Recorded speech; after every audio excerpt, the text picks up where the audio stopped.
Hello, I'm Mana, member of one of the oldest, most powerful, and tenacious guilds in Castle, RedBridge, and I want to make you understand why so many people being addicted to such, at first sight, weird and boring tower defense game. Secrets, dramas and races, incidents and conflicts. We will find it out. But well, let's don't get into so detailed things yet. 언젠가는 나도 사람들을 빠져들게 만들 그런 게임을 꼭 만들어 보고 싶다. 안녕하세요. That's officially only developer of round games. And in that small, kind of monologue interview, he mentions his dream to make a game still capture people's hearts.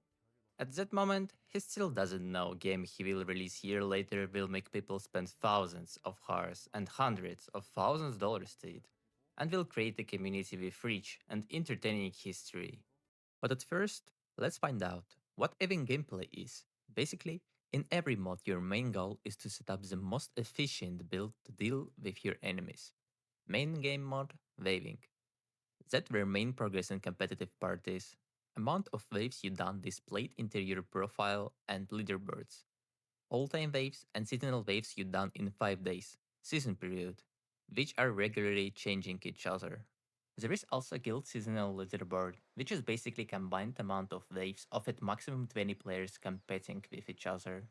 And the thing is, even if you just downloaded the game, after a few hours of gameplay you can, and you want to use auto battle from that moment on, and forever. I don't think you will enjoy doing manual waves for at least some relatively long time, and auto battle will always do it better than you, anyways.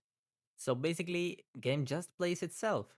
Why it's entertaining then? Well, at first, as was mentioned before, it's a game about thinking and doing your best for your setup to work properly.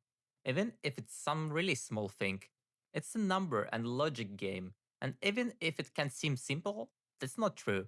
To set up a proper layout and keep it in shape, you need to have some deep knowledge. And the deeper knowledge is, the better it will work for you. Besides waving, there are also more mods, which you need to do manually. Farming, basically just gambling for items, but currency there is not your money, but your time. And HM, here, besides setting up a most efficient setup, you also need to think how and where activate your hero skills, how to distribute points, when and how activate your power-ups. Back to waving, we all numbers enjoyers there. It's simply enjoyable to watch results of your work, watch your numbers growing on its own. Game is always with you, and you can see your progress. So here, we got one big advantage of the game. It doesn't always require your time to play in. If you're tired of developing your build, you can just leave it as it is until the moment you feel like starting again. You will progress and numbers will grow anyways. Also, it's a good ADHD game, which is kinda widespread in current reality. You can combine it with other games with benefit to your long-term progress, like small farming while you're waiting in another game queue, or while watching some movie or video. There is also wave skip option when you spend 10, 20, 30 crystals, which you get passively and for completing waves, to complete corresponding amount of waves at once. So it's one more good thing to do time to time with benefit to your build and competitive wave score, as you get enough crystals while doing your chores.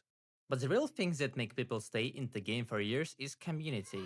People with diverse talents and hobbies, interesting and useful acquaintances, entertaining game-related projects, and all the things I listed at the beginning of the video, that's what make game even more addictive. And even though community overall is not the best, most active shape at moment, it is still a solid reason to keep playing the game.